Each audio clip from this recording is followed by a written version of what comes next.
The iPhone Air delivers remarkable performance in a super thin and light design that's very durable. I especially like getting A19 Pro power in something this compact, but you have to make some trade-offs for the steep $1,000 price. You get only a single rear camera, which means no telephoto zoom, ultra-wide or macro shots. And while the Air's battery life is solid, it's a few hours behind the iPhone 17 Pro Max. The iPhone Air represents the first major shakeup to the iPhone family in years. The Air replaces the iPhone 16 Plus in Apple's lineup, but it really stands on its own as a completely new device. In fact, the iPhone Air really feels like a blueprint for the future as Apple nears the 20th anniversary of the original iPhone. Measuring 5.6mm, the iPhone Air is the thinnest phone in the world that's not a foldable, and yet it feels very sturdy thanks to its titanium frame. I have literally tried to bend and break this handset and it stayed intact.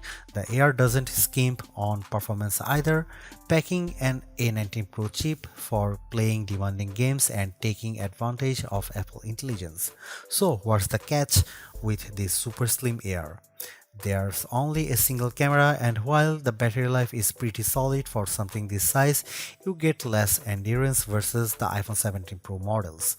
But it might still be the best phone for you, depending on what you are looking for. Here is the pros and cons in my full iPhone Air review. The iPhone Air starts at $1,000 for 256 GB of storage. That's $100 more than the iPhone 16 Plus, but Apple is betting that you will be willing to pay a premium for a phone that's this slim and portable. There is just one problem. The iPhone 17 Pro starts at $1,099, which is just $100 more for a phone with triple cameras, a bigger battery, and an A19 Pro chip with an extra GPU core and vapor chamber cooling for better sustained performance.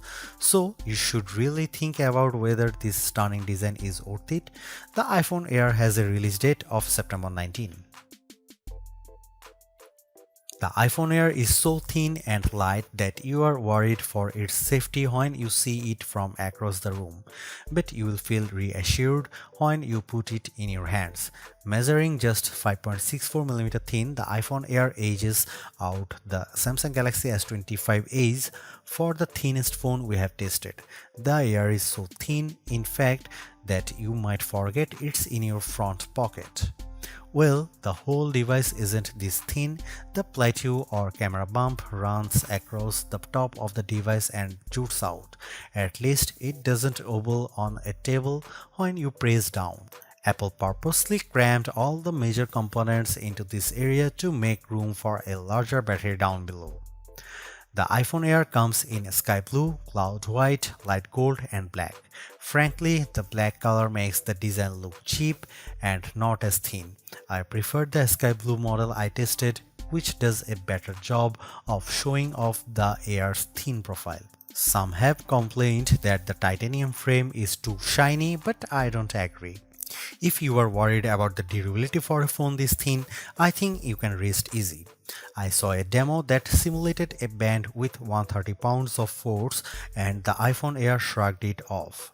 To further fortify the iPhone Air, Apple equipped the phone with a Ceramic Shield 2 display with 3x the scratch resistance of the previous technology and the Ceramic Shield back that's 4x more crack resistant than glass. It is worth noting that the iPhone Air has a single speaker integrated into the earpieces compared to dual speakers for the iPhone 17 and 17 Pro series. During my testing, the Air's speakers got plenty loud when listening to Apple Music, but it did sound tiny at max volume. Some have shared in our YouTube interview with Apple on the iPhone Air that they wish that this phone came in a mini size. I say there is no need, you get the best of both worlds with this device, a large 6.5-inch display in a very pocket-friendly size. And it's a pretty damn good ProMotion screen 2 with a rated maximum outdoor brightness of 3000 nits, a 1 to 120 Hz refresh rate, and anti-reflection tech built in.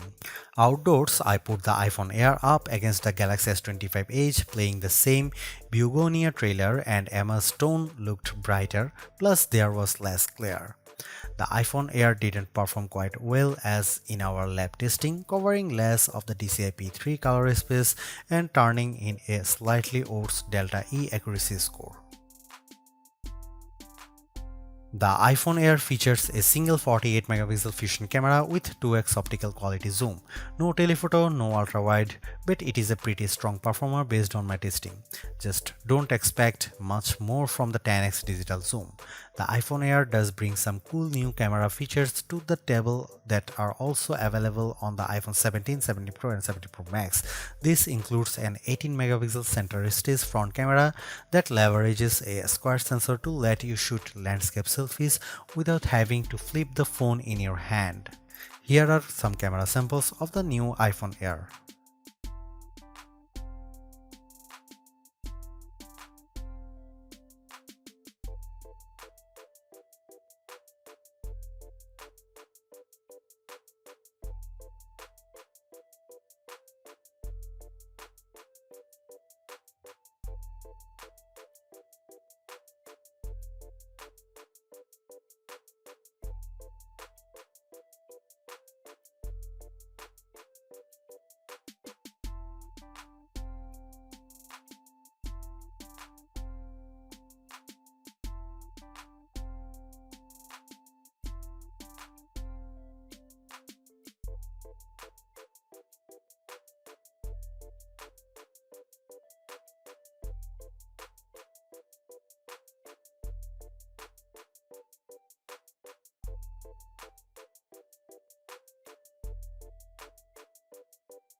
Packing an A19 Pro chip, the iPhone Air promises Pro-like performance in a very skinny frame, and I say Pro-like because you are limited to 5 GPU cores compared to 6 for the iPhone 17 Pro and Pro Max. I enjoyed smooth performance when playing Destiny Rising, double jumping and using my grenade launcher on multiple enemies while enjoying crisp graphics. I only noticed a drop frame here and there versus the iPhone 17 Pro Max. Speaking of twice, the iPhone Air having one less GPU core does impact benchmark scores.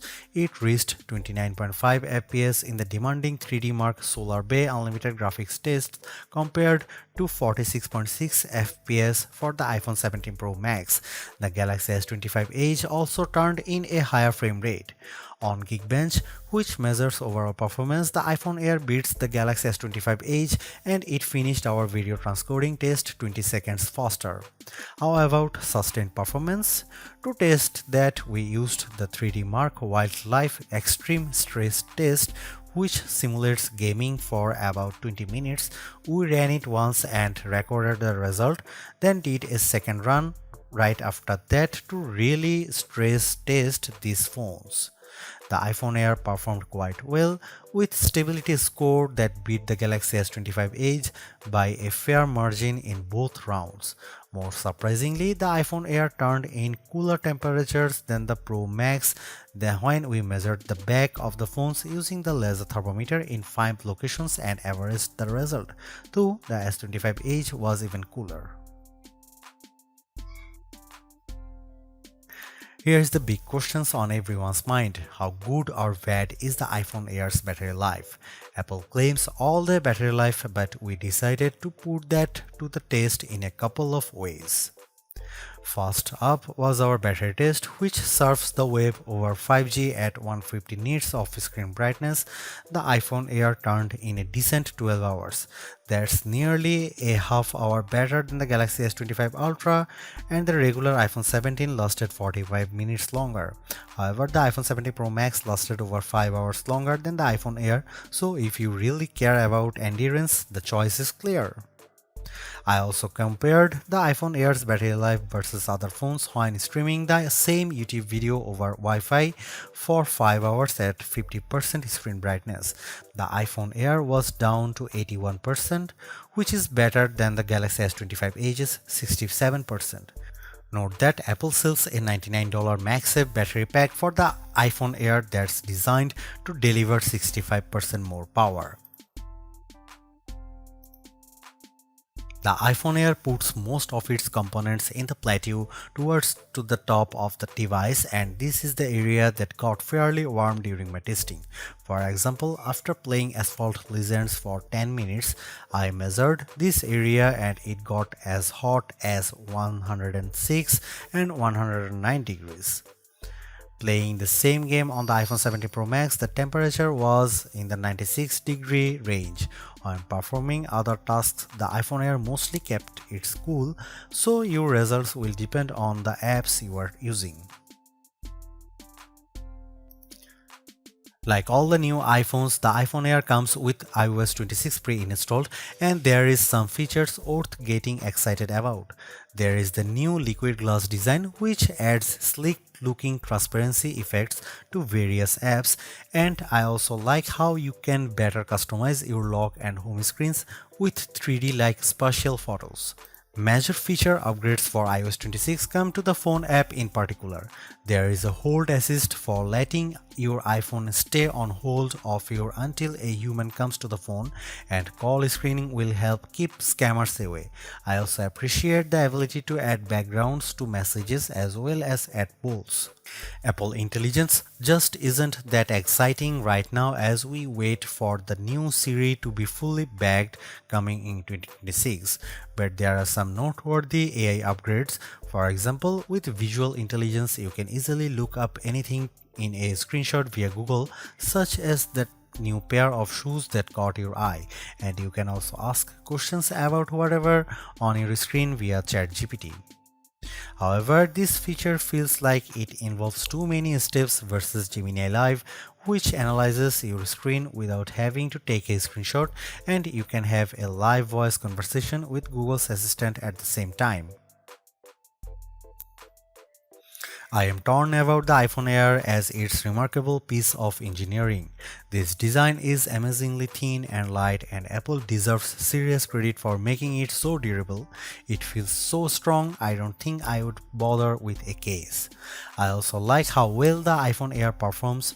No, it doesn't have the graphics might or sustained performance of the iPhone 17 Pro or Pro Max, but it's faster than the Galaxy S25 Edge and remains fairly cool under pressure, and it offers better sustained performance than Samsung's slim phone. However, I don't like the shoppers have to give up both an ultra-wide lens and telephoto zoom with the iPhone Air. At least Samsung gives you an ultra-wide camera that enables macro photography, but the iPhone Air's main 48 megapixel camera is very good overall. Apple left some other features on the cutting room floor as well, as such as fast charging and cinematic mode for video, so in sometimes the Air feels more like an iPhone Lite. Overall, I think the iPhone Air is worth buying for those who want a super slim phone that's very easy to carry, that doesn't sacrifice too much on performance, but you will have to live with some trade-offs if you want something this compact.